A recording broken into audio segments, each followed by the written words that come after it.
life is a journey, and for some of us, we have goals and dreams and aspirations um, that come to pass at different seasons in our lives. And I think in probably every case, there's always a preemptive set of challenges, right, that you are faced with.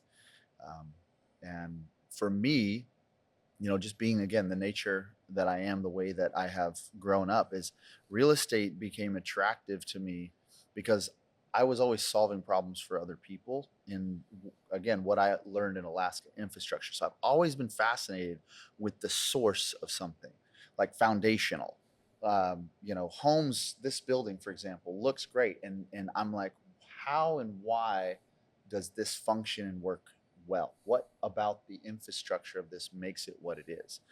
And along the way, man, I've realized that people are such an important process and such an important part of that. By process, I mean the relational development, getting to know people. And so for me, it was helping people with their infrastructure. One of my first clients in Washington, they owned close to 100 residential properties in their portfolio. They understood the other side of the game, and I was coming into it helping them solve problems, creative solutions for different properties. Just one project was 9 months long, and it was turning a 16-plex back into a 12-plex in a building that was built in the late 1800s in Oh, Spokane, wow. Washington. Yeah. So you can kind of understand that learning curve, right? And then understanding, how to solve complex problems, with my hands and with my mind, and then evolving into got exposed to direct sales and started learning about people and started learning about volume. That there's a product that can be the same product can be sold 10 million times in a day, or you can sell 5 units of something that's worth $10 million, once a year, and it's the same math, right? So things like that, like, oh my gosh, but it's all driven by people. And then that progression led me into understanding the people side and the infrastructure side, but what about the money?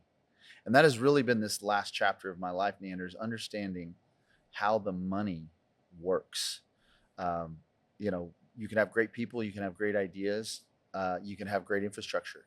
But if you don't understand how the financial part of all of this works together, it, there's a lot of great ideas that are buried in graveyards, right? A lot of dreams, a lot of goals. And for me, this last or newest chapter has been really becoming a student of how the financial, not the corporate commercial financial systems, because that's just part of it, but how does money actually work in our economy as it relates to people and infrastructure.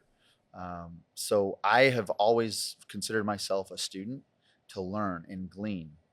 And also, if you're familiar with Andy Andrews, he wrote a book called The Noticer. Similar guy to Dan Sullivan. They know each other. They run in some of the same circles. Mhm. Um, that there's always somebody or something that we can learn from, and for me that has been taking all of the knowledge and experience. I did consulting for Home Investors for a long time. It was a residential. They're a $6 billion company.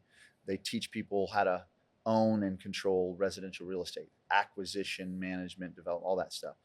And that led me on a journey into syndication. And as you know, the syndication world is, it becomes a smaller community, but it's built on a very large support system, right? Yeah. And I've always wanted to be somebody that added value. And so education, right, became the platform that I realized, man, there's a lot that God has allowed me to understand. And the reason I bring up Andy Andrews is because that book, The Noticer, he was the guy always noticing the thing that everybody else missed. Hmm. That was the one thing that made everything else work. And I feel The like, small details. yes, sir. Yeah. Scott McGrath, who I work with and have great respect for at Nexus Business Advisors, he says it like this. He says, amateurs hyper focus and obsess about strategies and ideas. Experts really get into the details as to how and why something works. And that, I guess, would be the journey I'm on now, or at least the phase is getting into the you know the inner workings of syndication, residential real estate, triple net, all of the different markets that we are connected to, and not only what they are, but how they work as it pertains to money. The other side of this, man, that nobody wants to talk about is insurance. Not insuring the asset, but insurance as a tool and a vehicle. Yeah. It's this like lost art. But if you look at American history from a financial standpoint, it's mutual companies that actually are the originators of life insurance and those types of tools that are some of the oldest and most solvent, stable reserves in the world. Why? And for me, it's why is that? Understanding that, with trusts. I know you've had some recent conversations around that. Trusts are 500 years old in the form and function that we use them. They go all the way back to England. And this country was founded in large part on a lot of the concepts around, the English way of owning and controlling land. Now, they had a monarchy still, but they had a system of hierarchy that allowed for private ownership. We all know the movie Robin Hood. You guys familiar with Robin Hood? Robin of Locksley. The idea that his family, owned these beautiful pieces of land in England way back then, is a real thing.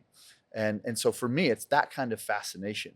How does this stuff work together, and understanding it in a way that isn't just to my benefit, but how I can equip other people. Look, I don't have a college degree. I don't have a PhD. I'm not that guy with all of that credentials, but I have been a lifelong student of why things work the way they work. Waking up to success, now we're getting it started. This is the real grind. Everything you've been wanting, building an empire, no question. Talking about real estate, investing, making the millions, no stopping. While we sip on gourmet coffee, the real grind. This is the real grind. Let's go.